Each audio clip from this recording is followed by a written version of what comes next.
waiting room yet. And then at 1 o'clock on the dot, I was going to enable we'll disable the waiting room so everyone can come in, so we won't have to admit Oh, anyone. okay, that's great. Yep. Tina, I see that you've joined if you want to have your Well, camera on for just a second.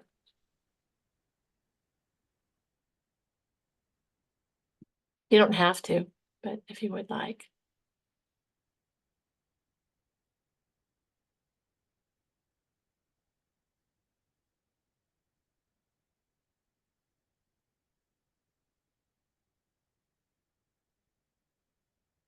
Give everyone just a moment to, we had 49 registered, but there's not 49 on the Zoom yet, so we'll give it a minute and see if we pick up anybody.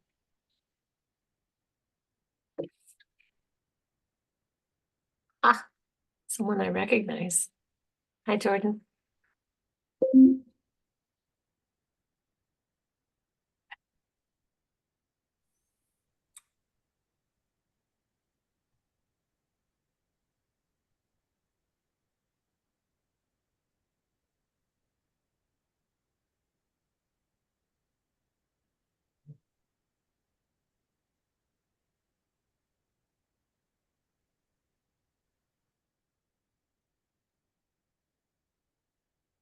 You can see my calendar reminder. Where is it?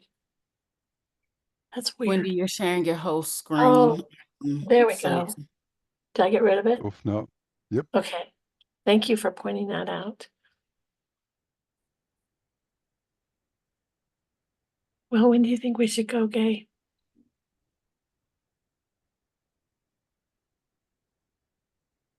Whenever you're ready, Wendy. Okay.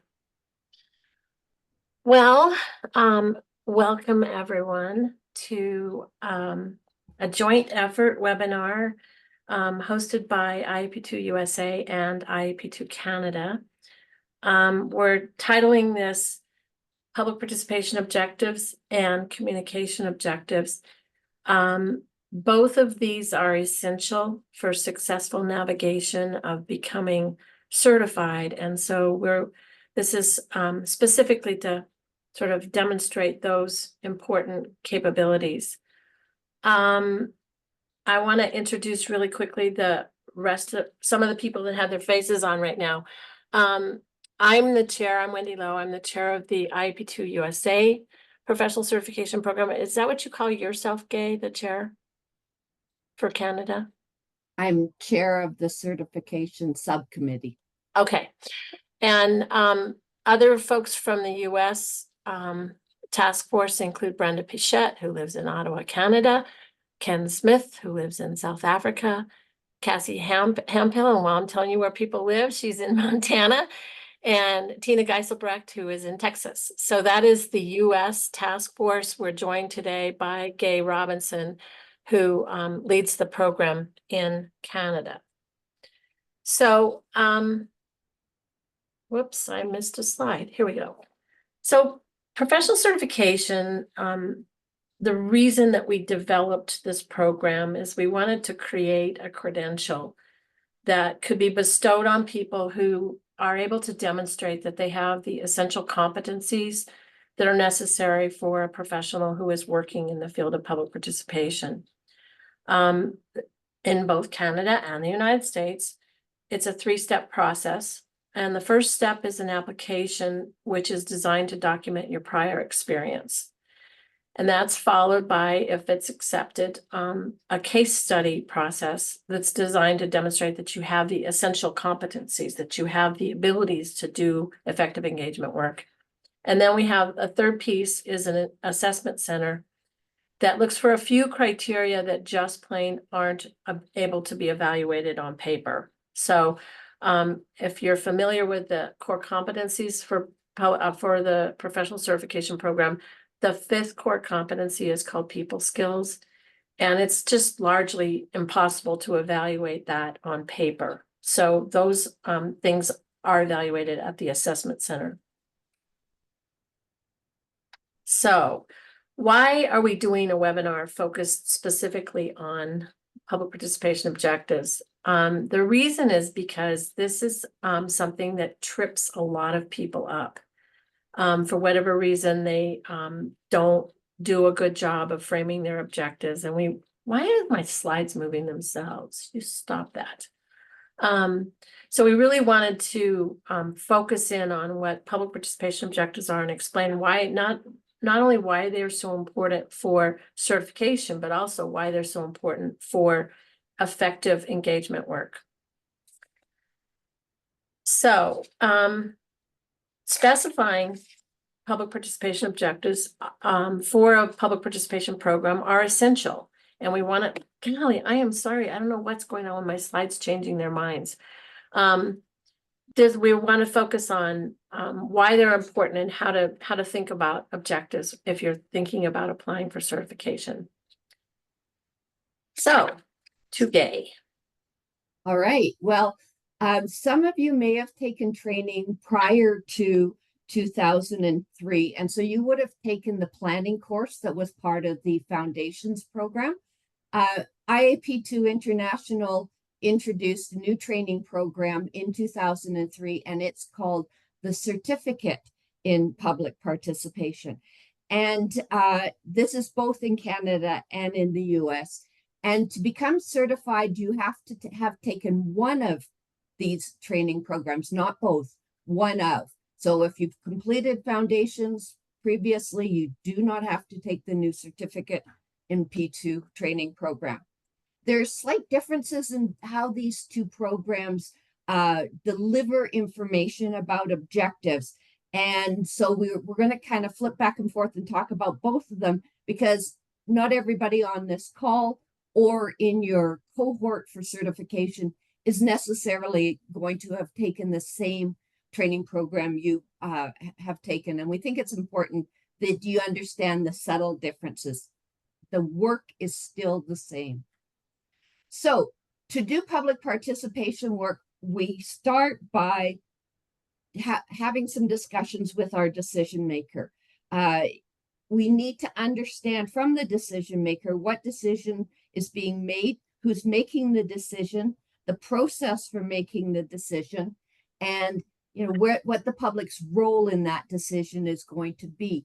And so we often start with a meeting with the client early on, the sponsor of the engagement early on, to make sure we understand what they're trying to accomplish, and then we'll circle back to them at various points in the future. So I'm going to just in case I don't understand why the slides have gremlins. So I'm going to stop it for just a second, and then I'm going to start again and see if I can get it to not have gremlins.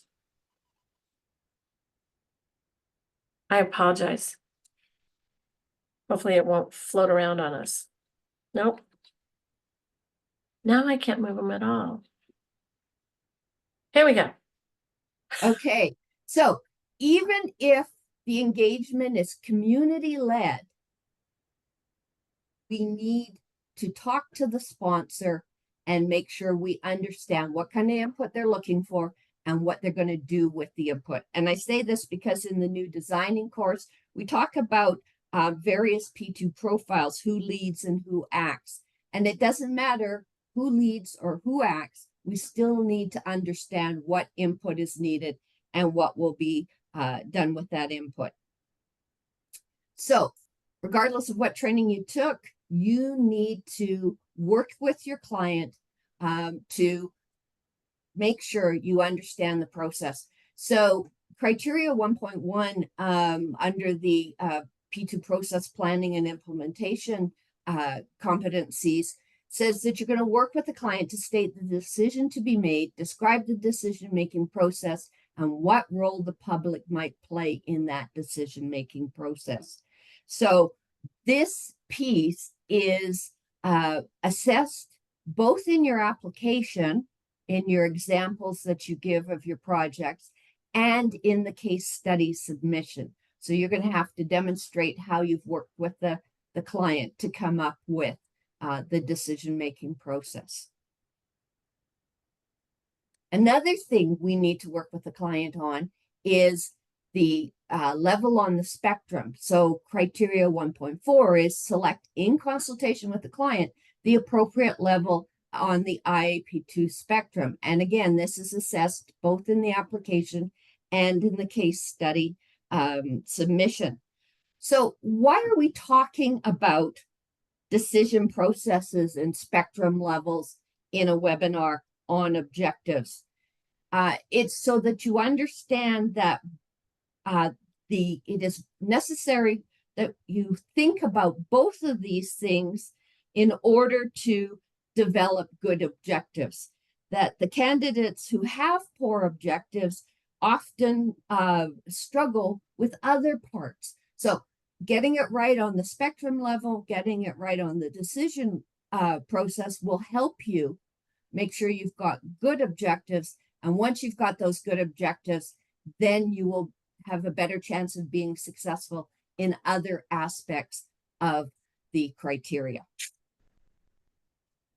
So how do we go about developing objectives? We're going to spend a little bit of time talking about that.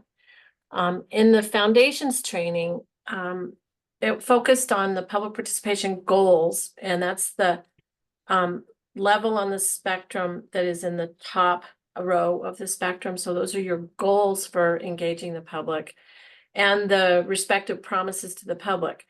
And by contrast, the Global Certificate in Public Participation stresses the identification of the purposes for inviting people to participate. So it's just a slightly different emphasis, but the question is, what's your goal, or what are your purposes for engaging the public? So what's the difference between a goal and an objective, or the difference between a purpose and an objective? And these are quotes from the training manuals. In the original foundations training, it says, goals are broad, brief statements of intent that provide focus and vision for planning.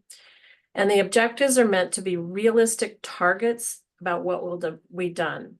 They're written in an active tense using strong verbs such as plan, write, conduct, produce, rather than softer verbs like learn, understand, and feel.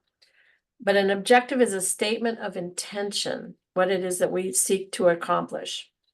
So a quote from the new training materials says that objectives are narrowed and more specific than the purposes. They state what we intend to accomplish in support of the overall project purpose. So you'll notice it's all about what it is that we want to accomplish.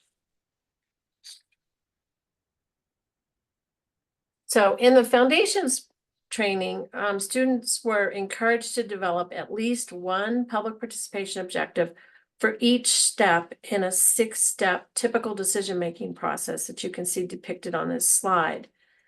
The new material replaced the 6-step process with an approach that composed of 4 phases. And students are encouraged to think about doing at least one public participation objective per phase. So regardless of which training, is this me still? Yeah. So regardless of which training you took, effective public participation requires us to identify what it is we want to accomplish as a result of engaging the public. So criteria 1.2, we've already talked about 1.1 and 1.4. Well, criteria 1.2 is focused specifically on objectives. And it says define clear objectives for involving the public in the entire decision-making process. Like the other 2 that we've mentioned, 1.2 is also assessed both in the application and the case study submission. Okay, so some hints to consider when you're developing public participation objectives.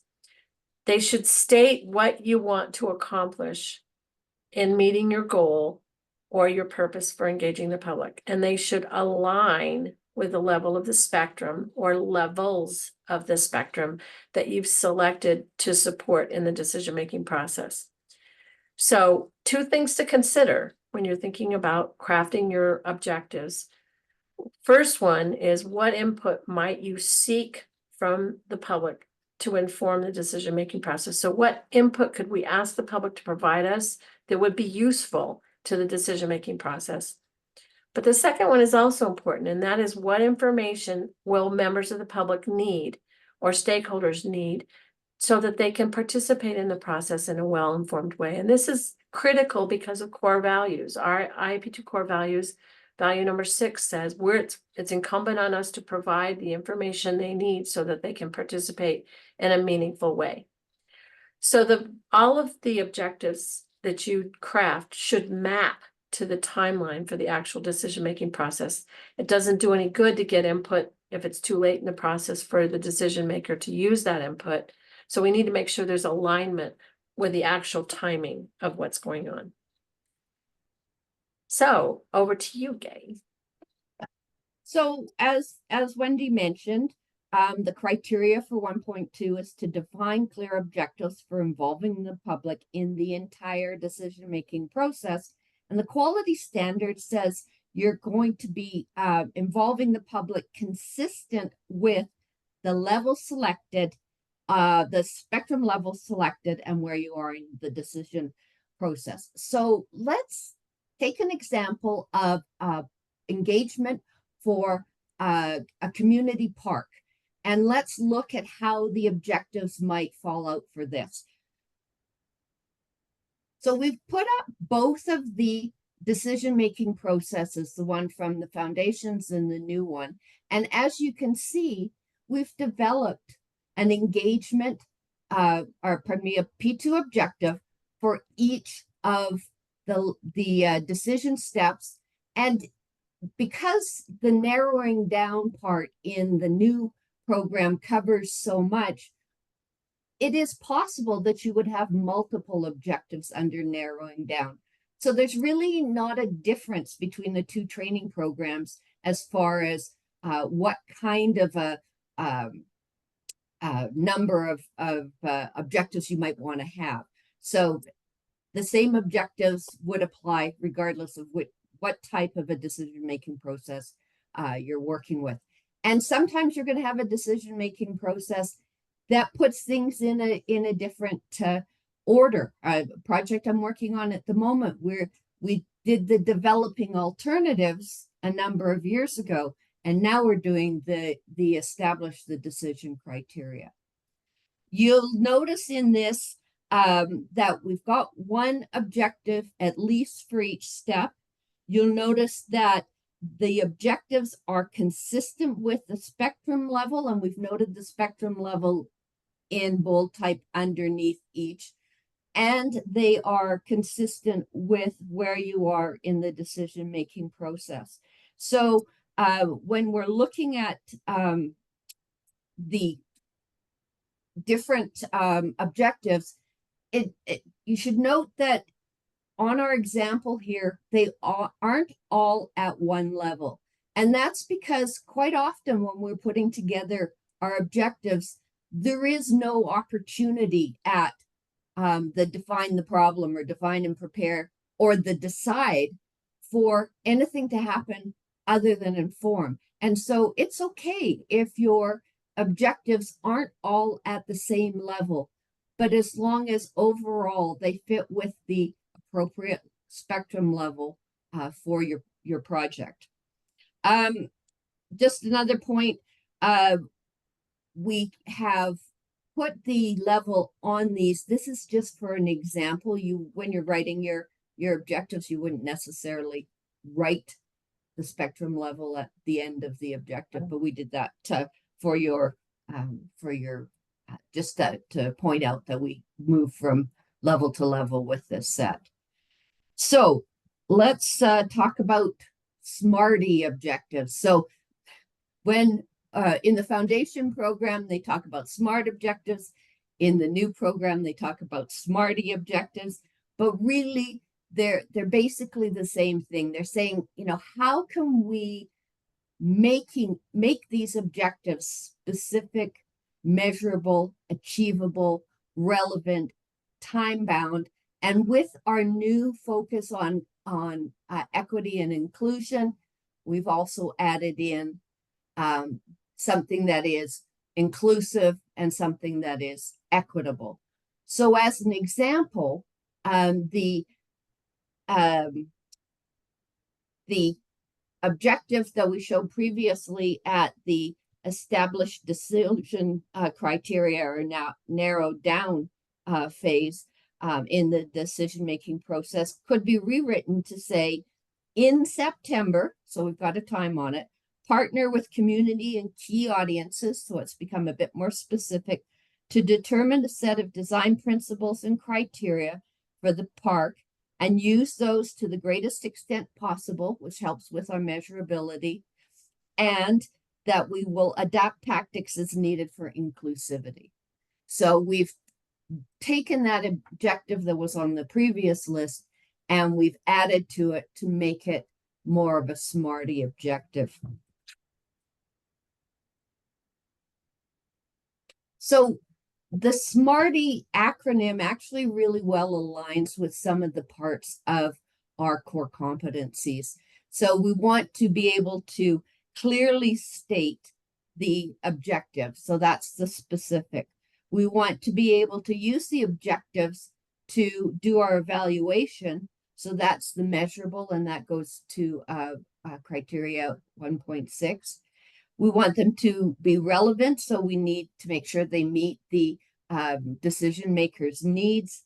Time bound, that goes to criteria 1.8, where we're looking at our schedules. And inclusive, we want to be able to look at how did we do our situation assessment, which is 1.3, and also how did we use that information to select our techniques, which is 3.3. And finally, how do we make sure we've got the right communication materials for our diverse audience, and that is 4.5. So there's a real key to making sure you've got a SMART or SMARTY objective and where the rest of your plan goes. We do not require for certification that you actually write SMARTY objectives, but it is important to kind of think about some of the aspects of a SMARTY objective when you're putting your objectives together. So a few words about what objectives are not. And this is sometimes the stuff we see in certification when assessors are looking at people's experience and the way they would approach their work. They're not a list of things that you want to do. It's not like do these things in order and check the box and say we've done it going on. And it's also not a list of techniques. Simply saying conduct a workshop doesn't say what you intend to accomplish as a result of that workshop. How did you choose a workshop? Why is that the best technique to use in this circumstance? So remember that most of the techniques that you learn in doing public engagement work could be done at multiple levels of the spectrum, and they could be designed to meet different objectives. So you could have a workshop to help develop the criteria. You could have a workshop to evaluate the alternatives. So it could be a wide variety of purposes for those events, and you need to really think about why you're choosing what you're choosing. So the techniques, though, in your plan should directly correlate to the objectives. So we want to see what you would do and how you would attempt to accomplish that. The techniques should reflect what the objective is. I don't feel like I'm saying this very well. You need to add anything, Gay? No, you're good. You're good. Okay. And all of these points are why 3.2 criteria, which is which techniques you select and why, whereas 1.2 is the objectives. Did you do a good job of specifying objectives for the project? So the other thing that public participation objectives are not is they are not project objectives or project management objectives. The project management objectives focus on the entire project, everything that needs to be done to accomplish the project. For example, you might have a municipal planning agency that's making decisions about a new facility in a downtown area, and they may be interested in getting input from the public about potential uses for the facility or where to locate it. The overall project might also include solicitation of bids for contractors, seeking budget approval for capital expenditures, et cetera. Those are not public participation objectives. Those are project objectives. So we're not, to a certain extent, we don't care what your project objectives are. We care about what your public participation objectives are. So those are focused on those aspects of the project that would inform the sponsor regarding the input that they're looking to get from the public. So on to you again. Thanks. We also see some confusion between P2 objectives and communications objectives. And for certification, you need to understand the difference and write P2 objectives. So P2 objectives specify how and what the project needs to communicate, and it supports the accomplishment of the P2 objective. So you want to make sure that you're writing them about what you need to communicate, and you're making sure that they are going to support what you're trying to accomplish with your P2 objectives. You want to make sure that you're providing information that people need to know. You want to let people know how they can participate. Want to let people know what type of input you're looking for, and it's really important that it's clear to people, you know, what the opportunities are for engagement. And as Wendy said before, there's a real link between objectives and our core values. And this one absolutely links to the core value about providing people the information they need to participate in a meaningful way. I like to think of communications objectives as simply, what do we want people to know, to feel, and to do? So when we're looking at that, the know is, what kind of information do they need to have? What kind of an understanding? Sometimes people may not know that there is a problem. So creating awareness of the problem is perhaps one of your communication objectives. You know, when we're talking about feeling, we're talking about attitudes, perceptions, reactions. And then when it comes to the do, it's, how do you want people to act? And the key thing is often to come to our event, to participate in our engagement process, to fill out our survey or something like that. So the action-oriented communications objectives. So we put together some communications objectives for the park project. And these are a bit abbreviated, so they're not totally Smarties, but by the end of the summer, increase community awareness of the park project and the opportunities to become involved. So that's what we want them to know. We're going to impact community perception related to the role they can have in designing the park. So that's how we want them to feel. And throughout the project, motivate the community to participate in the P2 process and provide information on how to do so. That is an action type communication objective. So these are just some examples. I pulled out three that fit with our three focuses. Next, Wendy. Yes. So, and as we mentioned, you know, this is one of the criteria that you need to provide evidence of when you are doing your certification. It is that you develop communications objectives to support the P2 objectives, and they are assessed at the application and case study stages both. Wendy, over to you. Okay.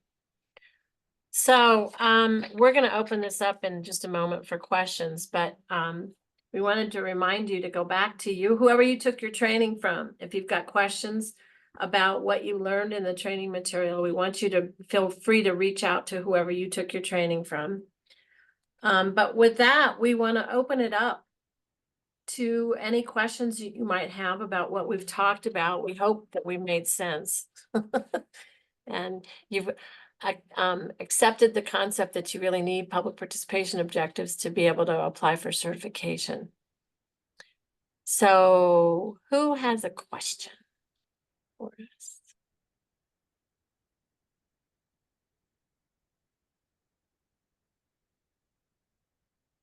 Feel free to raise your hand or turn your microphone off. Ha, Jordan.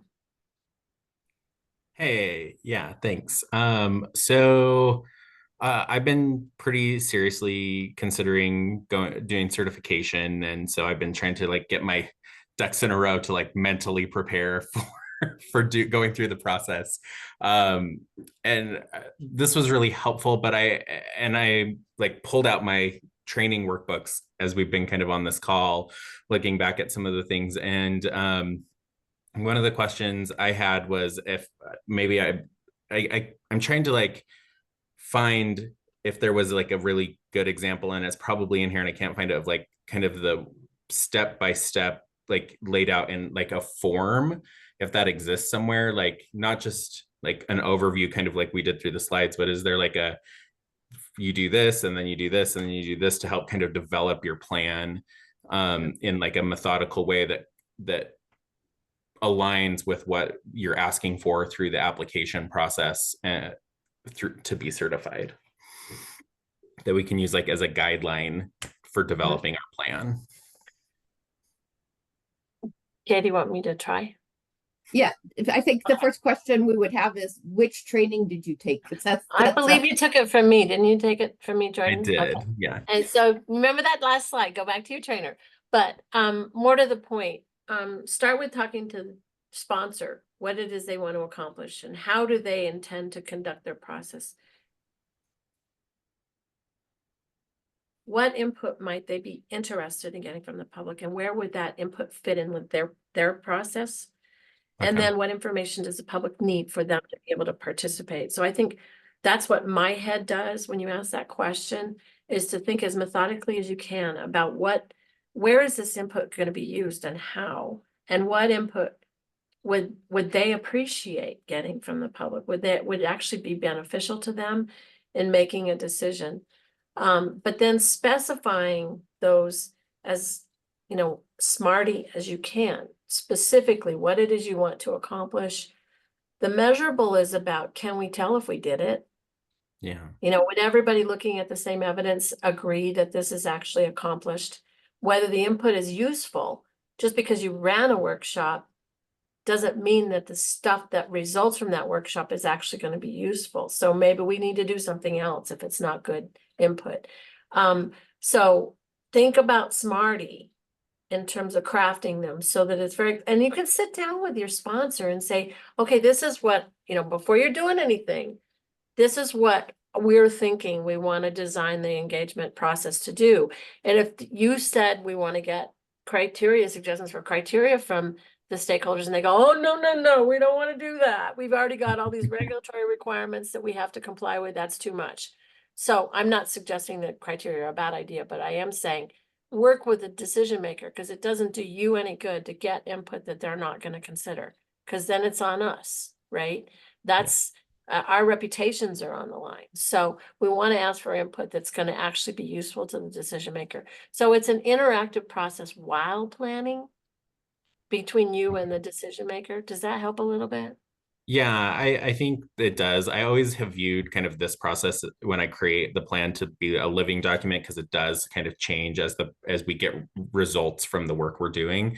So I think that that's helpful. To the way you framed it, I think helps. Sometimes I'm very good, I think, at this process, but I'm not always good at putting it like pen to paper to write it down. And so I think that's the disconnect for me.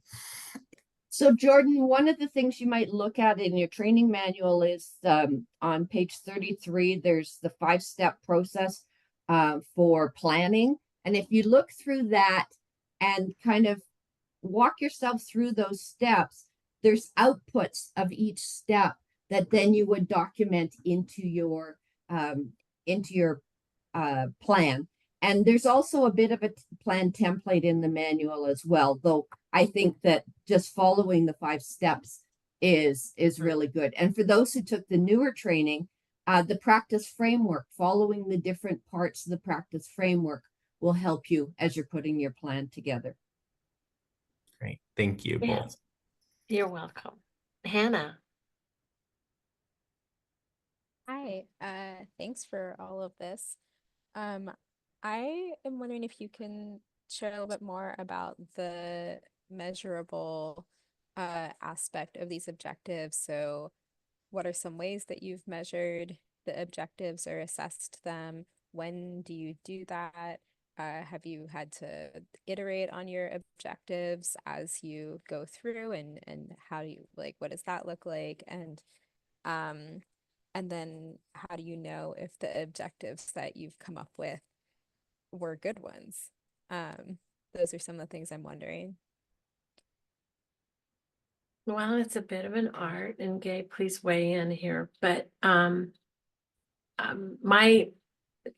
long used example is you have a workshop and you have 25 people show up, and one person says, wow, we had 25 people, and another person says, there's 50,000 people who live in this community and you only had 25. So deciding ahead of time how you're going to know whether we feel like what we've done is effective is really important. And working with your sponsor, who do they want to hear from? Maybe those 25 people all live in the same neighborhood, and you're really only hearing from a very small sample of the people that you wanted to hear from. So you need to think about that ahead of time, who it is that we need to be hearing from, and whether the folks that are showing up are the, representative of that, what we were hoping for. Qualitative measures may be important, but quantitative may be important as well. Gabe, pile in here on. Sure. I mean, I think having the good objective that's got some key points in it that you can then turn into your success indicators for your evaluation is really important. And, when we talked before about how the having good objectives is a stepping stone to some of the other criteria. If you don't have good objectives, you can't have evaluation based on objectives, because the two have to go together. If you don't have the good objectives, then you're not going to be able to select the techniques to meet the objectives. So there's a real tie between objectives and other criteria for certification. And the key one I always look at is, okay, what are the metrics we're going to use? And I don't use the term metrics in the sense of necessarily always numbers, but what evidence are we going to be seeking? What success indicators are we going to be seeking in order to know whether we met this objective or not? And it is a bit of an art. And, Wendy and I have been at this for a while, so. It's not easy. No. But that doesn't mean it's not necessary, right? Yeah. So, but clearly, if the objectives that you've identified are SMARTY, so they're specific, they're achievable, they're time relevant, that'll help you evaluate them. If they're not, if they just say inform the community, just really vague, you might only talk to 2 or 3 people, and you just say, well, we inform the community. That's really not a very good objective. And that's really why this whole piece of specifying objectives is so important, is can we demonstrate that we did what we set out to do? So there's a question in the chat specifically related to sort of where do we begin? And so if you haven't done any IAP2 training yet, the first step is to take one of the prerequisite courses. I would recommend the fundamentals course, but there's also IAP2 ways. Either of those courses would be a good course to take to get you started. Then you have to take the methods and the designing courses. And once you've got those courses, then you've got your prerequisite. And then you can start gathering your examples of what have you done in your career that's a good example? And then attend our session at the conference in Ottawa, or watch one of the videos on filling out an application. Get somebody you know that's certified to be your kind of coach and help you. But get the training handled first, and then start thinking about what's going into your application.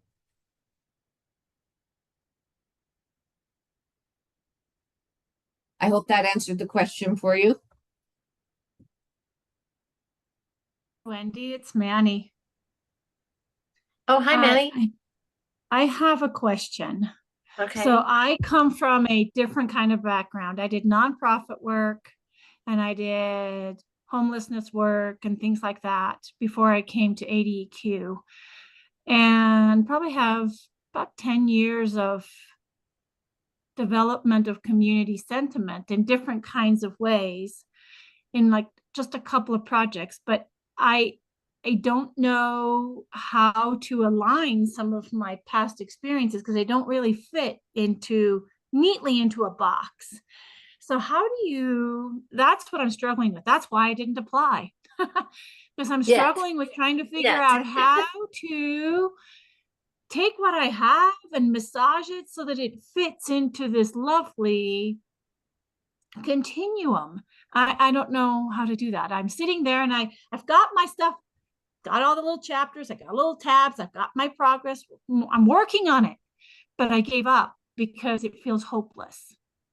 Oh, I'm sure it's not. And truth be known, Manny, very few of us started off doing engagement work at the beginning of our careers. A lot of us did something else for a while. So when you're looking at the core competencies, really consider what it is that they're trying to get at. What are these criteria? And it doesn't matter if the work that you did was engagement work, it may have been something else, but you know the kernel of what this is trying to get at. So we have both the statement of the criteria, and then we have the quality standard is what the assessors are going to be looking for when they're reviewing your submissions. So look to try to figure out how you can frame your experience in a way that demonstrates that you've got that capability on the application. My guess is that you've got a lot of relevant experience. I know I do. It's the whole making a round square going right? A round circle going a square peg kind of thing. And I'm Jane's laughing. I think that I don't know. I must be the only one, but I gave up. No, you're not. I didn't submit because it felt overwhelming and hopeless. And so I'm like this close with all the stuff, but it's just, I don't know. I think I need a mentor or somebody who can go, Manny, this doesn't count. This doesn't work. Do we have somebody we can ask for that? Or how does that work? Well, go to the IEP2 USA website since you're in the United States. Look at under professional certification and look at all the faces that are there. And all of those people would have successfully navigated. So start there. Some of them are on this call or on this webinar. So reach out. Gay and I are both certified ourselves. I will say that it felt enormous to me too. Yes. It felt like, I'm not alone. oh my gosh, they want to know everything about me, how well organized my closet is, and but Wendy. Yes. Sorry. Can I jump in with one thing? Of course. This is Tina Geiselbrecht speaking. You could turn your camera on, Tina. Sorry. Let me do that real quick. I'm glad I'm not the only one. Thank you for somebody acknowledging that I'm not the only one. No, you're not. You're not. What Wendy said about it being a little overwhelming, I can attest to that as well, since I'm a CP3 as well. But what I was going to suggest is, as you're going through the application, we as assessors have tried to indicate what we are looking for in each of the questions that we ask. but it's also helpful as you're answering those questions, if like Wendy and Gay's presentation showed the in parentheses, you know, here's the criteria that we're getting at. Your answers can do that as well.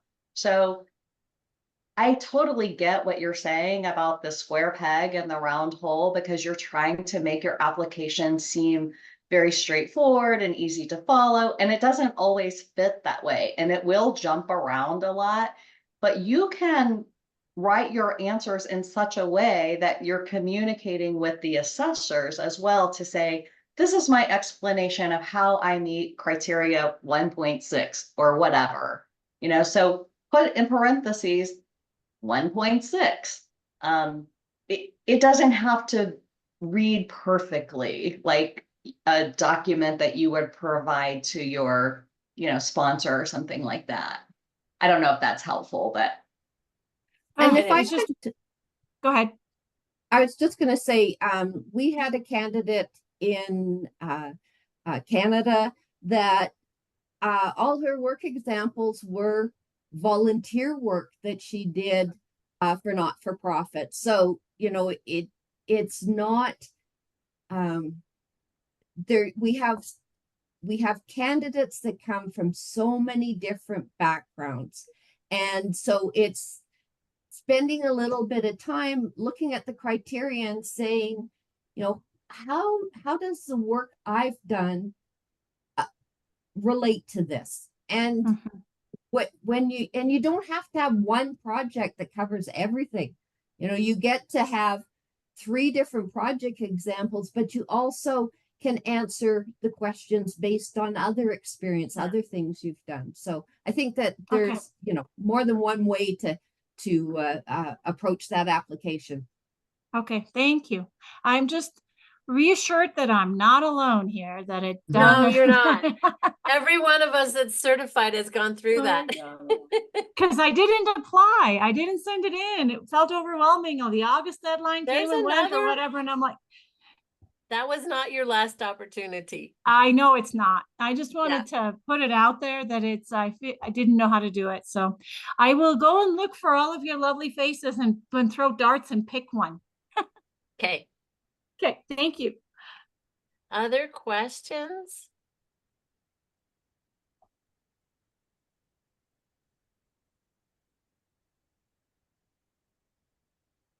Somehow I've lost control of my slides completely, but the last one just has IEP2 USA website and IEP2 Canada website on them, so you know where to find them. Okay, Jane has a question. I do. And it also speaks to the overwhelm. I am a planner, a professional planner, member of American Planning Association, APA. And so I've been looking at your website because I want to get better at public participation. And right now I'm writing an RFP to start our comprehensive planning process. And to find a consultant who's doing comprehensive planning. And a huge part of that, or at least I learned that in school, a huge part is public participation. And the director of our department is hesitant, as is the county manager, to open the can of worms, so to speak. So they prefer to have it handled by a consultant. But I feel like going through some kind of training process, and that's how I found you, was just searching for trainers in public participation.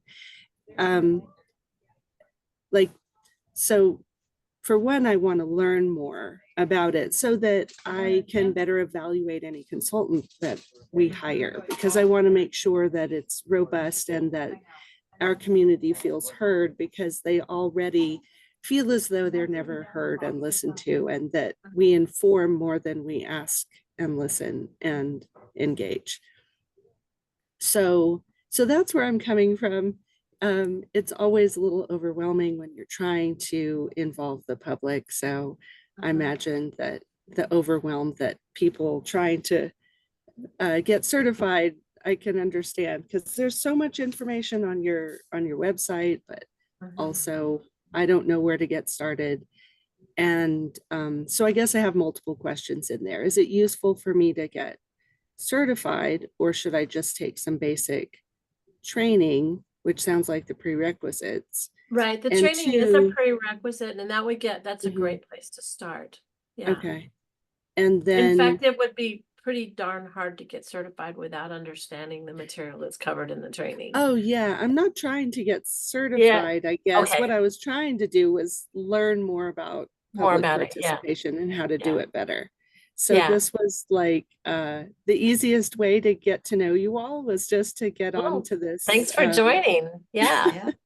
Yeah. So I And- do want to say in Canada, we Mhm. have a ton of planners that are Oh, okay. certified. Yeah. Off the top of my head, I could probably name at least 3, including a former member of the IP2 Canada board, who's Okay. a planner, and she was recently certified. There's at least 3 planners that are certified in Canada. And what they've said to us is that because engagement is an important part of planning, they Mhm. felt that having the skills and the reputation for Mhm. good engagement would help them in planning.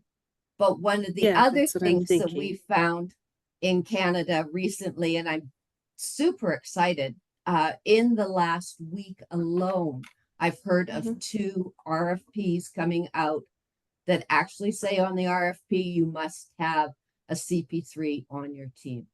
Wow. So Okay, that that- makes sense. And I was wondering about that. And Yeah. you'd Jane, call it where a are you? CP3. Where are you again? I want to use the terms correctly. I'm in Santa Fe, New Mexico. Oh, okay, okay. Well, on our most recent assessment center in the United States, we had a planner. She was Okay. from, I think, Baltimore at any Yeah. rate. Okay. But yeah, Okay. I think that there's a registry or something. I found something like that that said all of the people who are registered, but state by state. I don't know. That was 6 that months does ago. not I ring was a bell, looking. but on Okay. the IP2 USA website, under Mhm. on the professional certification program, which Shyla just posted in the chat, you can see all the faces of the people that are Okay. certified, and Canada has the same thing. So, Okay. And and what's that reaching out to website? some of it's IP2 USA. Just Okay. Google IP2 USA and I then see check that. professional certification. All of those folks would be useful people to reach out to. Okay. I could do that too. Well, Okay. thank you. Oh, you're Thanks a welcome. lot. Thanks for joining us today. Oh, yeah. And I see in the chat a note from Danielle. Danielle, if you want to contact me, I can put you in touch with a planner in Canada who's certified, so you can connect with somebody who's maybe got a perspective that's similar to yours and could help you out. So just let me know. I would say one other thing, of the American Institute for Certified Planners, AICP program, the courses that IEP2 runs qualify for credits that are required under the AICP. So pursuing the training will help you if you're an AICP too, as well. I mean, not IECP too, but also, I'm not, anyway. Any more questions in the chat? Or is it just, oh, good, informational stuff? Well, our goal is to put the recording of this webinar up on our websites. So if you want to look at it again, because it was so scintillating, and or share it with other people you know, that's great with us. We're really pleased that you're interested in the program. And just a little comment, the assessors, and there's a number of them on this call, the assessors are there to help you succeed. Like that is our whole purpose. We may not be able to coach you because we'd be in a conflict of interest, but any guidance we can give you, we would be happy to give you. And just reach out, go to the website, In Canada, certification at IAP2, IAP2canada.ca is where you reach out to, and April, who's on this call, is our staff person that deals with certification. If she gets an email from someone, she will pass it along to, there's April, yay. And April will pass it along to one of us in Canada. We are here for your success, and we really, really mean that. The assessors you can contact any of the assessors before you apply. It's after you apply that we need to make sure that we're not in a conflict of interest situation. So reach out before you apply. Okay. Unless somebody else wants to raise their hand. So the punchline is your objectives really matter. Do a good job on your objectives, and it'll help you do well in your work, doing engagement work, as well as in certification. Well, thank you so much. Thanks, everyone. Have a wonderful day.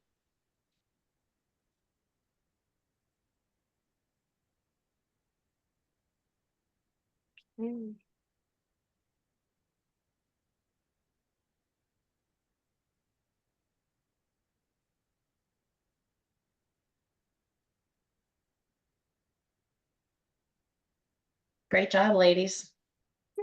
Very nice. It was so weird how my slides were changing themselves.